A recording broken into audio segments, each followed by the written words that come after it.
사무엘상 8장 1절부터 9절 말씀 봅니다. 사무엘이 늙음에 그의 아들들을 이스라엘 사사로 삼으니 장자의 이름은 요엘이요 차자의 이름은 아비야라. 그들이 브엘세바에서 사사가 되니라. 그의 아들들이 자기 아버지의 행위를 따르지 아니하고 이익을 따라 뇌물을 받고 판결을 굽게 하니라.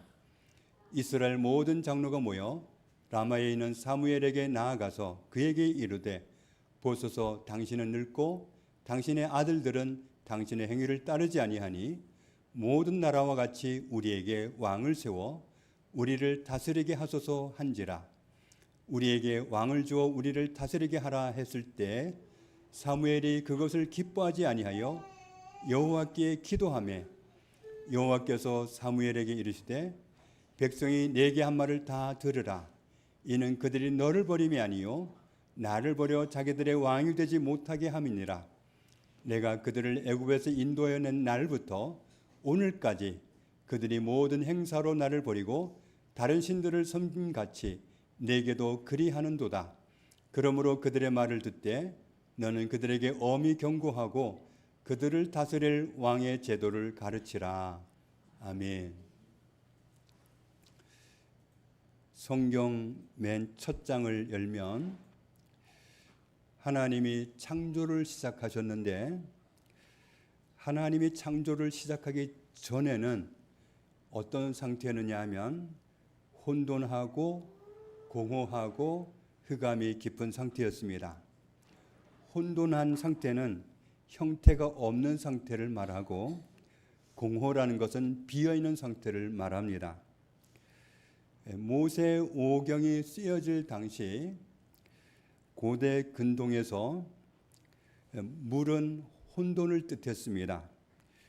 물은 형태가 없어서 어떤 그릇에 담기느냐에 따라서 그 그릇의 형태를 따라서 모양이 생겨집니다. 성경에 기록된 창조의 말씀을 알고 있는 사람이 바벨론 신화와 같은 고대 근동의 신화들을 보면 성경의 창조 이야기와 너무 흡사해가지고 무슨 착각을 하느냐 하면 성경은 별거 아닌가 보다. 고대 근동 지역에 있는 어떤 신화들을 모아다가 그냥 짜집기해서 만들었나 보다. 이렇게 오해하기가 쉽습니다. 그래서 기독교는 그 당시에 신화를 수집해서 만든 종교라고 오해하는 사람들이 있습니다. 실제로는 그런 게 아니라 모세를 통해서 하나님이 이스라엘 백성들에게 모세 오경을 말씀하실 당시에 하나님은 그 시대 사람들이 알아듣도록 이야기를 해야 되거든요. 알아듣도록 얘기하려니까 그들이 그 시대에 알고 있는 바벨론 신화라든지 고대 근동의 어떤 신화 이야기들을 알고 있으니까 다 비슷비슷하니까 그와 비슷한 이야기 형식으로 하나님의 말씀을 하심으로써 그들이 알아듣게 원독자들의 눈높이에 맞추어서 설명을 하다 보니까 그렇게 된 것이지 이것저것 갖다가 만들어냈다. 그것은 아닙니다. 그러면서 맨 처음 창조를 시작하신 분이 다른 신이 아니라 하나님이시다. 세상의 주인은 하나님이시다. 그것을 하나님은 성경을 통해서 드러내고 계십니다. 하나님이 임하시기 전에는 혼돈이고 형태가 없고 공허하고 비어있고 흑암이었는데 거기에 하나님의 영이 오셔서 수면 위에 운행하시게 되었습니다. 하나님이 임하셔서 창조를 시작하시니까 형태가 없이 혼돈했던 세상이 형태가 생겼고 비어있던 공간에 하나님이 창조하신 모든 것들로 가득가득 차게 되었습니다. 캄캄한 어둠밖에 없었지만 하나님이 빛을 창조하시니까 빛이 있게 되었고 낮을 비추는 태양이 생기고 밤을 밝히는 달과 별이 생기고 이렇게 아름다운 세상을 하나님이 만드셨습니다. 창세기를 통해서 하나님이 세상의 주인 되심을 하나님은 드러내고 계십니다. 그렇다면 우리는 계속 드리는 말씀이지만 하나님이 무엇을 창조하셨다고 말하면 맞나?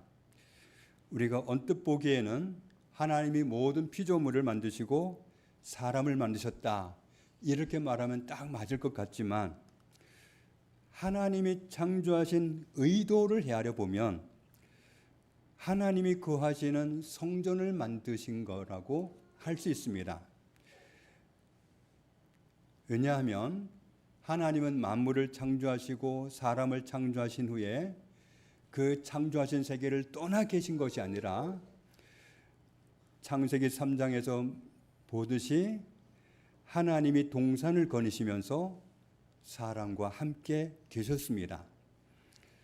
혼돈하고 공허하고 캄캄했던 세상이 하나님이 창조를 통해서 질서를 부여하시니까 하나님이 보시기에도 좋았다는 말씀을 하나님이 계속 말씀하셨습니다. 그리고 창조하신 세상에 하나님이 임하시니까 세상이 성전이 되었습니다. 하나님이 임하신 곳 거기가 곧 성전입니다. 하나님이 나에게 와 계시면 내가 곧 성전입니다. 그런데 중요한 단서가 있습니다. 하나님이 어떤 분으로 와 계시느냐면 하나님이 왕으로 와 계셔야 됩니다. 하나님이 왕으로 임재해 계신 그곳이 성전이고 하나님이 왕으로 임재해 계신 그곳이 하나님의 나라입니다. 하나님이 나에게 와 계시면 내가 하나님의 성전입니다. 하나님이 나에게 와 계시면 내가 하나님의 나라입니다. 하나님이 계시지 않다면 성전도 아니고 하나님의 나라도 아닙니다. 혼돈, 공허, 흑암 이런 세상에 하나님이 창조하시고 하나님이 임하여 계시니까 하나님이 그리고 왕으로 통치하시니까 그때 주어진 것이 안식이었습니다. 하나님이 주시는 안식을 누리는 상태가 구원입니다. 그래서 구원이라는 말을 다른 말로 바꾸면 안식입니다. 하나님을 모시고 있으면 정말 평안한 상태, 그 상태입니다. 하나님이 임하셔서 거하시는 성전 삼으시고 좌정하셔서 하나님이 통치하실 때 우리는 행복한 존재가 됩니다. 그래서 하나님을 정말 친하게 그렇게 가까운 거리에 두고 늘 하나님을 가까이 하면서 그렇게 사는 사람은 정말 행복해합니다. 그런데 하나님과 멀어지면 멀어질수록 힘들어요. 너무 정말 세상 살아가는 게 힘들고 버겁고 주변에 아무리 사람들을 많이 두고 날마다 만나고 하루 종일 같이 있고 해도 우리는 행복하지가 않습니다. 오늘 하루 종일 만났어도 내일 또 만나자 그러고 헤어지잖아요. 그런데 채워지질 않아요. 하나님이 거하실 때 비로소 우리는 안식을 누리는 행복한 존재가 됩니다. 하나님의 소원이 뭐냐 하면 하나님의 형상대로 창조하신 우리 모두에게 임하셔서 우리에게 안식을 주심으로써 우리가 행복한 존재로 살아가게 하는 것, 그게 하나님의 소원입니다. 그래서 하나님의 창조는 여섯째 날로 끝난 게 아니라 안식을 주신 일곱째 날까지 포함해서입니다. 안식이 없는 곳은 하나님의 나라가 아닙니다. 창세기 1장 말씀을 보면 하나님이 사람을 창조하실 때 하나님의 형상대로 창조하셨습니다. 그래서 사람은 하나님의 성품으로 살아갈 수 있습니다. 그래서 우리는 하나님이 기뻐하시는 게 뭔지 그걸 생각하면서 하나님이 기뻐하는 쪽으로 선택하면서 살아갈 수 있고, 하나님이 기뻐하지 않는 것은 외면하고 그런 하나님의 성품을 가지고 살아갈 수 있습니다. 하나님은 기뻐하시는 것을 선택하지 기뻐하지 않는 것을 절대로 하나님은 선택하지 않습니다. 그게 하나님의 성품입니다. 우리가 하나님의 성품을 지녔다고 하는 것은 하나님이 기뻐한다. 그럼 내가 해야지, 가야지, 그렇게 결정하는 것이고, 하나님이 싫어한다는 걸 알면 접는 겁니다. 그리고 우리를 하나님의 형상으로 창조하신 목적은 하나님의 자녀로 살게 하시기 위해서 그랬고, 하나님의 청지기로 살게 하시려고 그렇게 하셨습니다. 우리는 절대로 내 인생에서조차도 내가 주인이 아닙니다. 하나님이 나의 주인이시고 우리는 모든 삶의 영역에서 단지 청지기입니다.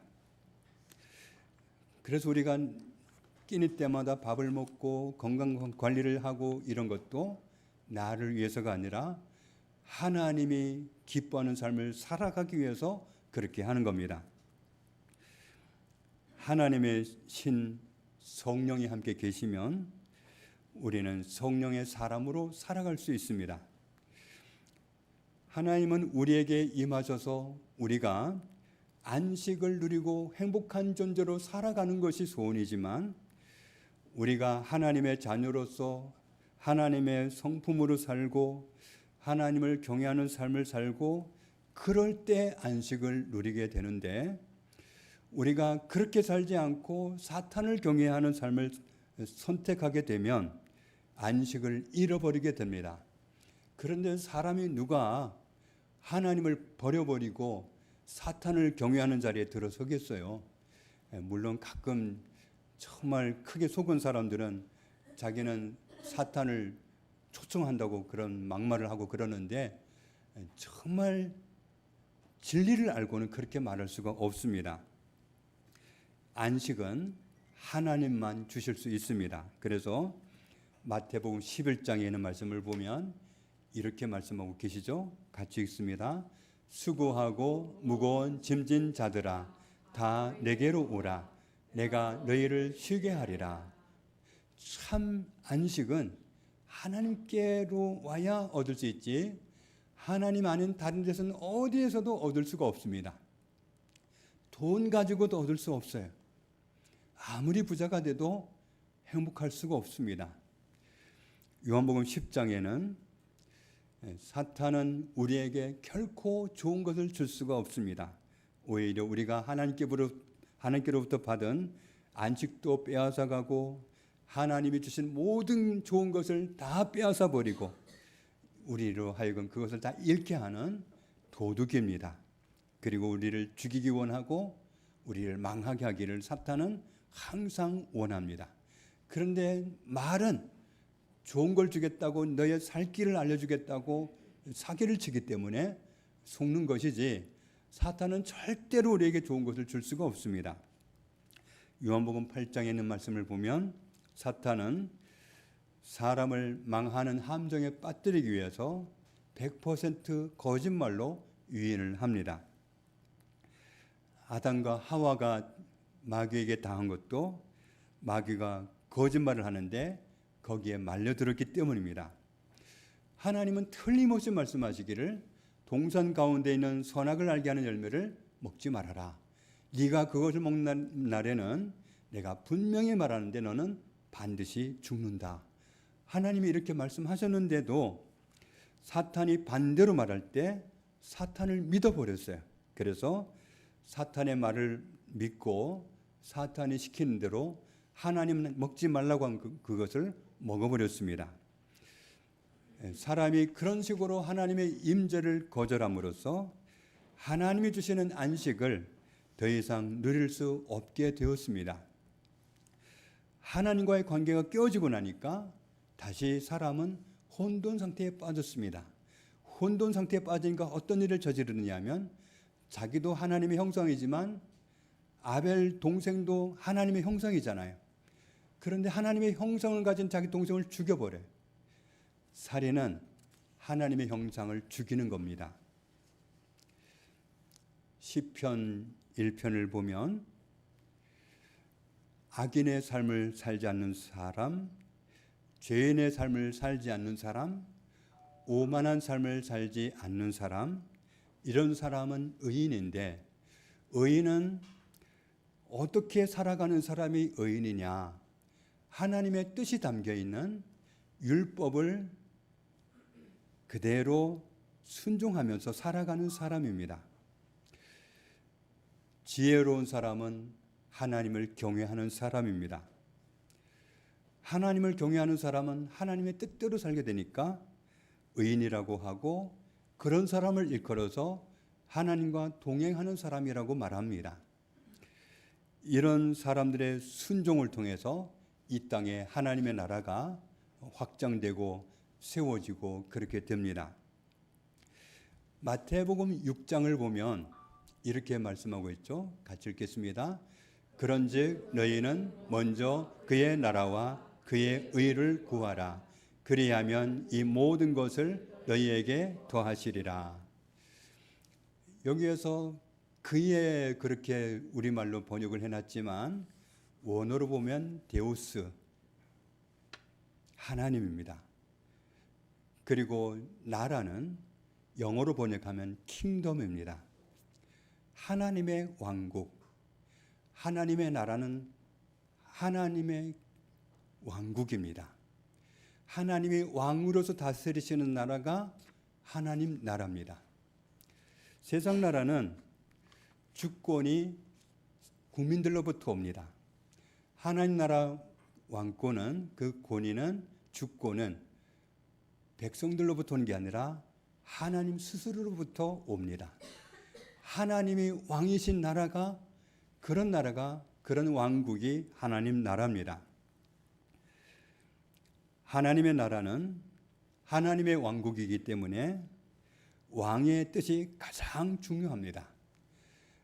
하나님의 뜻이, 왕의 뜻이 가장 중요하고 왕의 뜻만 이루어져야 되는 나라가 하나님의 나라이고 하나님의 왕국입니다. 그러면 세상 나라 같으면 왕이 잘못되면, 대통령이 잘못되면 백성들 전체가, 나라가 전체가 힘들어요. 그런데 하나님의 소원은 뭐라고 그랬어요? 우리에게 안식을 주심으로써 우리를 행복한 존재로 살아가게 하는 것이 하나님의 소원이. 하나님의 소원은 늘 그거기 때문에 어제나 오늘이나 영원토록 변함없으신 하나님의 소원은 한결같이 우리에게 안식을 주심으로써 행복한 존재로 살아가는 모습을 보고서 하나님도 그로써 행복을 누리고 싶어 하시기 때문에, 그게 유일한 하나님의 소원이기 때문에 우리는 하나님의 왕국에 속할 때 잘못될 일이 없습니다. 아담과 하와의 탈선으로 우리가 하나님의 임재도 잃고 하나님의 통치도 잃고 하나님의 안식도 잃었었습니다. 그런데 사람이 하나님의 목적을 벗어난 거잖아요. 정말 하나님이 임재해 계시면서 통치하시는 가운데 우리에게 안식을 주셔서 우리를 행복한 존재로 만드는 게 하나님의 소원이고 그게 하나님의 목적인데, 그게 무너졌을 때 하나님의 그 마음속에는 불릴 듯 일어나는 그런 소원이 있었는데, 그게 뭐냐 하면 다시금 우리에게 하나님 나라를 회복시켜 주시는 겁니다. 하나님의 안식을 회복시켜 주시는 거, 그게 하나님의 소원입니다. 그래서 하나님은 어마어마한 대가를 지불하시고서 우리를 구원하신다고 약속하셨고, 그리고 그 약속을 정말로 이루셨어요.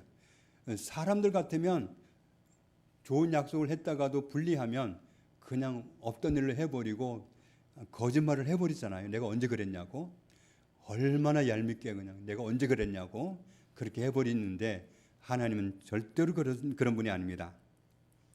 하나님은 사람이 하나님의 품을 떠나서 고통 가운데 있고 좌절 가운데 있고 어려움 가운데 있고 질병 가운데 있는 것을, 그런 상태는 우리를 그대로 두지를 못하시고 구원해 내시기 위해서 하나님의 왕국 왕이신 그분이 죽어서라도 우리를 구원하겠다고 찾아오신 분이 하나님이십니다.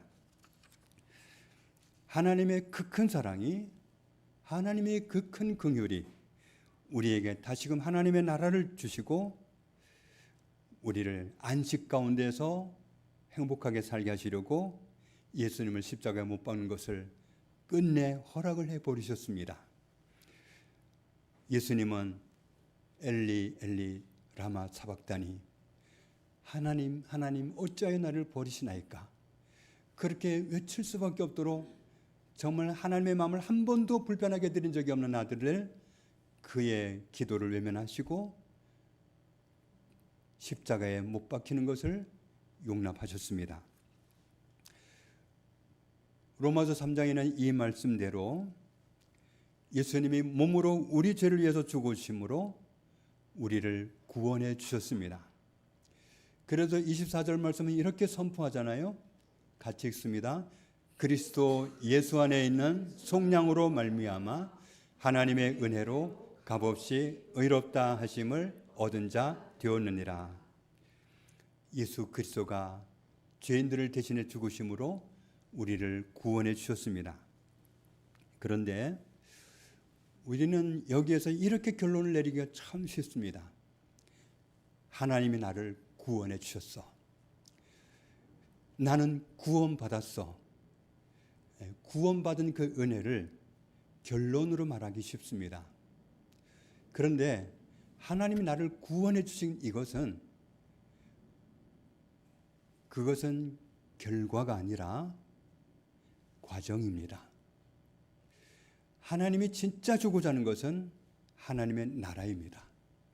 하나님이 진짜 주고자 하는 것은 안식입니다. 하나님이 진짜 주고자 하는 것은 행복한 존재로 만들어 주신 겁니다. 그러기 위해서 과정으로서 구원해 주신 것이지 구원해 주신 것이 결과가 아닙니다.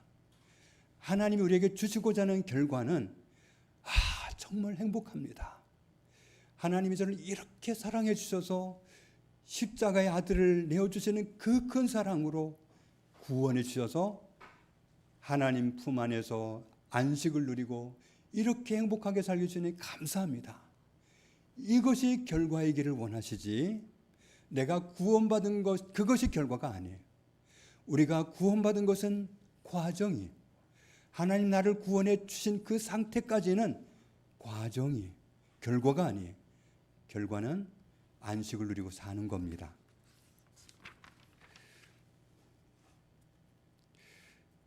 우리에게 이루어져야 하는 결과는 하나님이 내 안에 늘 임재해 계신 상태여야 되고 하나님이 나의 왕이라고 하는 그런 신분으로 나를 통치하시도록 나를 항상 내어드리고 나는 항상 순종하고 있고 내 자신이 진짜로 하나님의 통치를 받는 하나님 왕국의 일원으로 살아가는 겁니다. 내가 하나님의 성품을 가지고서 하나님이 기뻐하시면 내가 싫어도 선택하는 거예요. 정말 세상에서는 우리가 한 번도 들어보지도 못한 말씀을 하실 때가 있어요. 내가 잘못을 안 했는데 관계 회복을 위해서 나보고 사과하라는 거예요. 세상 어느 천지에서 그런 법이 있습니까? 그런데 하나님은 나에게 요구하시기를 화목하기를 위해서 하나 되기 위해서 가서 네가 잘못했다고 하라는 거예요. 이게 말이 됩니까 하고 따질 수도 없어요. 하나님은 나를 살리기 위해서 말이 안 되게 아들을 십자가에 내어주셨잖아요. 하나님의 아들이신 예수님은 나를 살려내기 위해서 정말 자기가 진짜 죄를 지은 것처럼 죄수 취급받을 때 침뱉음을 당할 때 주먹으로 칠 때 악소리도 안 하고 정말 아무런 변명도 하지 않으시고 왜 때리느냐고 나무리지도 않으시고 진짜 무지막지한 죄를 지은 사람이 받는 것처럼 형벌을 다 받으심으로 그 벌을 받으셨어요. 목적은 나를 살리려고. 나 하나 살려보겠다고. 그렇게 그 과정을 거치지 않으면 참아내지 않으면 내가 구원받지 못하니까 나를 살려내기 위해서 내가 잘못했어 하고 대신 벌을 다 받아내신 거예요. 하나님의 그런 성품을 우리도 가지고 그렇게 살아내기를 원하시는 거예요. 우리가 내 억울함, 내가 뭘 잘못했다고 이런 태도를 가지고 살아가면 화목될 수 없고 하나 될 수가 없어요. 다른 사람을 하나님을 보여줄 수도 없고 하나님이 어떤 분인지 예수 그리스도가 어떤 분인지 그렇게 보여줄 수가 없어요. 그런데 내가 말도 안 되는 모습으로 내가 잘못했어. 우리 사이좋게 지내자. 정말 내가 꿀리고 자존심 꺾고 들어갈 때 하나님이 그 사람에게 보여주는 거예요. 너 왜 그래 도대체? 하나님도 나한테 그렇게 하셨고 하나님도 나에게 그렇게 살라고 하셔. 그때 하나님이 그들에게 보여지는 거예요. 하나님은 이런 분이시구나.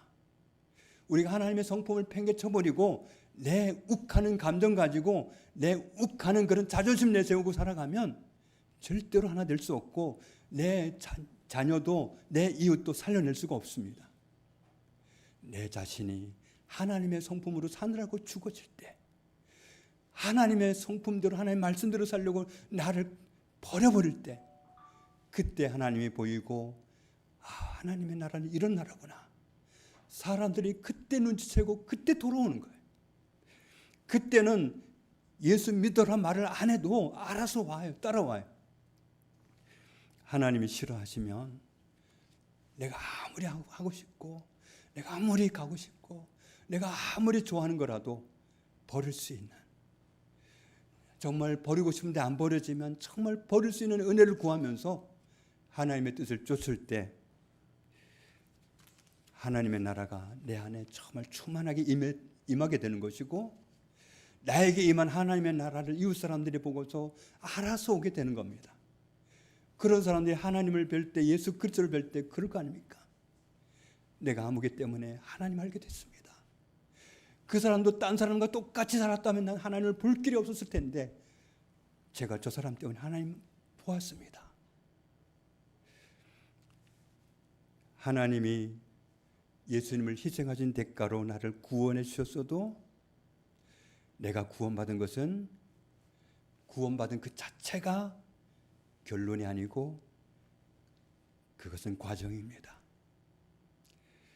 하나님을 섬기는 사람들은 10계명 안에 사는데 하나님을 마음으로 경외하지 않는 사람들은 11계명으로 산다고 합니다. 11계명은 본 적도 없고 들은 적도 없죠. 11계명의 내용은 이겁니다. 들키지 말라. 하나님을 인정하지 않는 사람들은 들키지 말고 살아라. 뭔 짓을 해도 괜찮은데 들키지만 말아라. 이것이 삶의 원칙이랍니다. 시편 139편을 보면 유감스럽게도 우리 하나님은 나를 항상 살펴보고 계십니다. 안 들킬래 안 들킬 수가 없어요. 뭐 남의 집에 어떻게 비밀번호를 잘 살펴보고 아무도 모르게 들어갈 수 있을지 몰라도 그걸 보시는 분이 하나님이십니다. 세상 사람들한테는 안 들켰다고 큰 소리 칠지 몰라도 하나님 앞에서 내 모습 못 숨깁니다. 앉는지 서는지 무슨 생각을 하고 있는지 다 보고 계십니다. 어디를 가는지 어디서 눕는지 살펴보고 계시기 때문에 다 알고 계십니다. 내가 무슨 말을 하는지 나는 잊어버렸을지 몰라도 하나님은 내가 한 말들을 다 알고 계십니다. 그리고 7절 말씀을 보면 결론은 이겁니다. 내가 주의 영을 떠나 어디로 가며 주의 앞에서 어디로 피하리까? 숨길 수 없습니다. 이 세상 사람들이 태양 앞에서 자기 눈 가리고 태양 없다고 거짓말하는 거 똑같지, 하나님 앞에서 우리 존재 자체를 숨길 수가 없습니다. 그러니까 우리는 11계명으로 살아갈 수 없어요. 우리는 하나님 앞에서 우리 자신을 숨길 수 없기 때문에 일찌감치 11계명으로 살아가는 거 포기하고 하나님이 기뻐하시는 선택을 하고 살리라, 그렇게 결정하는 게 빠릅니다. 우리가 하나님 앞에서 하나님이 기뻐하시는 삶을 살 때 하나님이 우리에게 그토록 주기 원하시는 안식을 누리면서 행복해 그러면서 살게 되는 은혜를 누리게 됩니다. 하나님의 나라는 하나님이 통치하시는 하나님의 왕국입니다. 하나님의 임재와 하나님의 통치가 우리에게 이루어질 때 우리는 안식을 누리게 되고 행복한 사람이 됩니다. 요한일서 2장에 말씀합니다. 같이 읽습니다. 그는 우리 죄를 위한 화목 제물이니 우리만 위할 뿐 아니요 온 세상의 죄를 위하심이라. 하나님은 지금 이 자리에는 우리만 구원하기 위해서 아들을 죄값을 지불하라고 십자가에 내어주신 게 아니라 온 세상의 모든 사람의 죄를 위해서 그렇게 하셨습니다. 디모데전서 2장에서는 또 이렇게 말씀합니다. 같이 읽습니다. 하나님은 모든 사람이 구원을 받으며 진리를 아는 데에 이르기를 원하시느니라. 하나님의 소원은 모든 사람을 구원하는 겁니다. 구원은 안식을 누리는 상태까지 들어가는 게 구원입니다. 모든 사람으로 하여금 행복한 존재가 되게 하는 것이 하나님의 소원입니다. 그래서 죄는 사람이 지었는데 죽기는 하나님이 죽으셨습니다. 우리 부모님들은 자녀들을 양육하는 동안에 자기들이 원하는 삶을 많이 포기해야 됩니다. 정말 자녀 잘 길러보려고 때로는 좋은 직장도 포기할 때도 있고, 때로는 다니기 싫은 직장이지만 다녀야 할 때도 있고, 나를 기쁘게 하기 위해서 내 자신을 위해 사는 게 아니라 자녀들 때문에 자녀를 보살피기 위해서 많은 포기를 하고 살아갈 수 있습니다. 그렇기 때문에 부모님은 자녀에게 이렇게 말할 수도 있죠. 나는 너 때문에 참 힘들게 살아왔다. 그렇게 말할 수도 있겠죠. 그러나 대부분의 부모는 그렇게 말하지 않습니다. 나는 너 때문에 행복했다. 나는 너를 키우느라고 힘든 면도 있었지만 그래도 나는 너라는 존재 때문에 나는 참 행복했다. 이게 부모님들의 행복이잖아요. 하나님이 바로 그런 분입니다. 하나님은 우리가 행복한 것을 보고 행복해 하시고, 하나님 때문에 우리가 안식을 누릴 수 있고 행복해하는 모습을 보고 같이 행복해 하시고, 그러기를 원하셔서 아들을 십자가에 기꺼이 내어주신 겁니다. 그래서 시대마다 하나님의 나라를 주시려고, 하나님의 왕국을 주시려고 끊임없이 다가오셨습니다. 사무엘서 전에는 사사시대였는데, 사사시대는 이스라엘 백성들이 얼마나 하나님의 마음을 아프게 하면서 하나님께 왔다가 떠나갔다 왔다 떠나갔다 하는 이런 일을 계속 반복했습니까? 삶이 어려우면 하나님 죄송해요, 우리 도와주세요, 우리 구원해 주세요 해놓고 좀 괜찮으면 또 하나님 잊어버리고 떠나가 버리고 하나님 대신 다른 신 찾고, 얼마나 사사시대는 혼탁한 시대고 그런 어려움의 시대였어요. 그래도 하나님은 포기하지 않으시고, 하나님은 고통 속에 사는 우리들을 용납하지 않으시고 구원해내시기 위해서 끊임없이 다가오신 분이십니다. 그래서 오늘 사무엘서 8장에 있는 말씀을 보면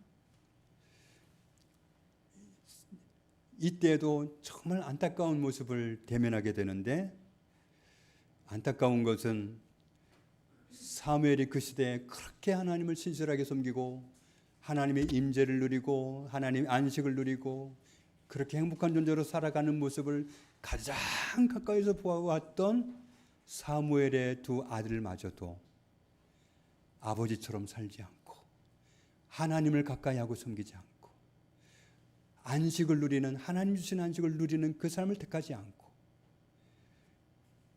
다른 길로 가는 그런 모습을 보여줍니다. 그래서 그런 모습을 보고 실망한 백성들이, 장로들이 찾아와 가지고 차라리 우리도 다른 나라들처럼 왕을 주십시오. 그래서 사무엘은 민망한 마음으로 하나님께 기도합니다. 그랬더니 하나님의 말씀이 이스라엘 백성들이 왕을 세워달라고 하는 그 요청을 너는 어떻게 받아들이냐?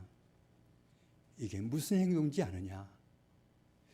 이건 나를 그들의 왕이 되지 못하도록 버리는 거다.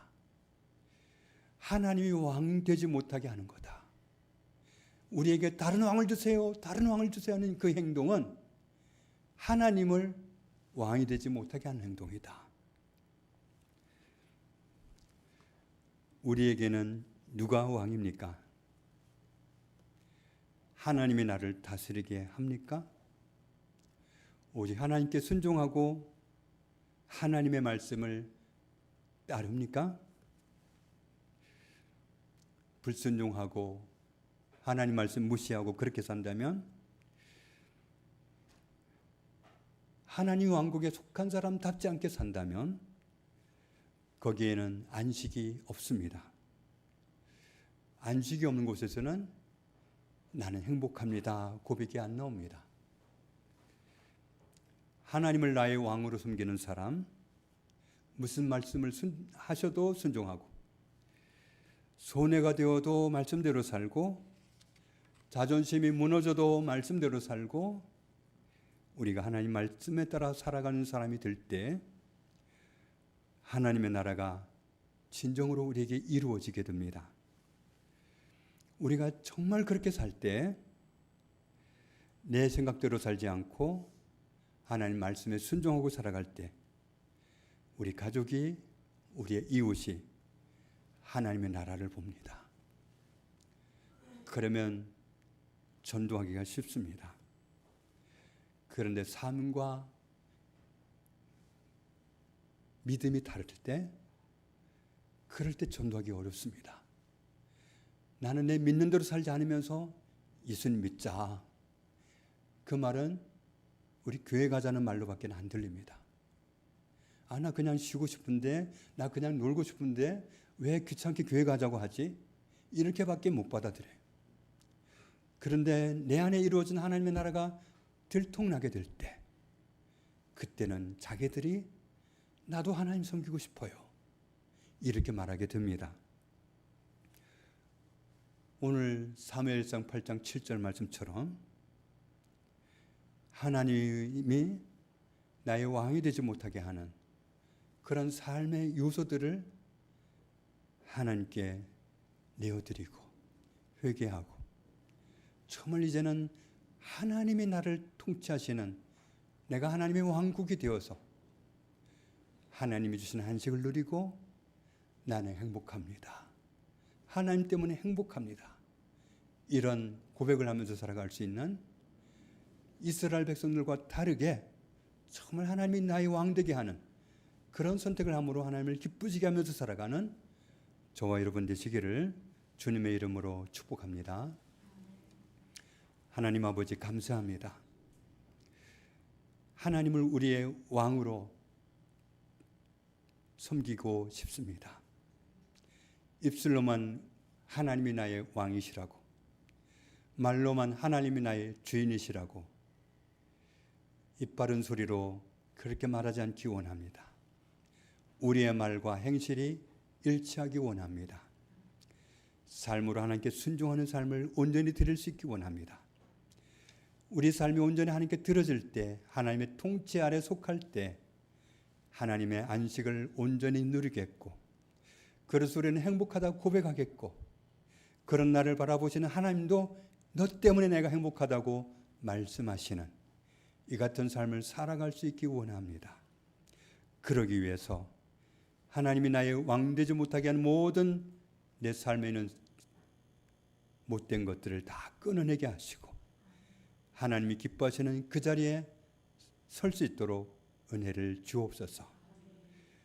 하나님이 왕 되지 못하게 하는 그런 무엇이 있는지를 보게 하여 주시고 알게 해주시고 그것을 버리게 하시고 그것을 떠나게 하옵소서. 예수님의 이름으로 기도합니다. 아멘.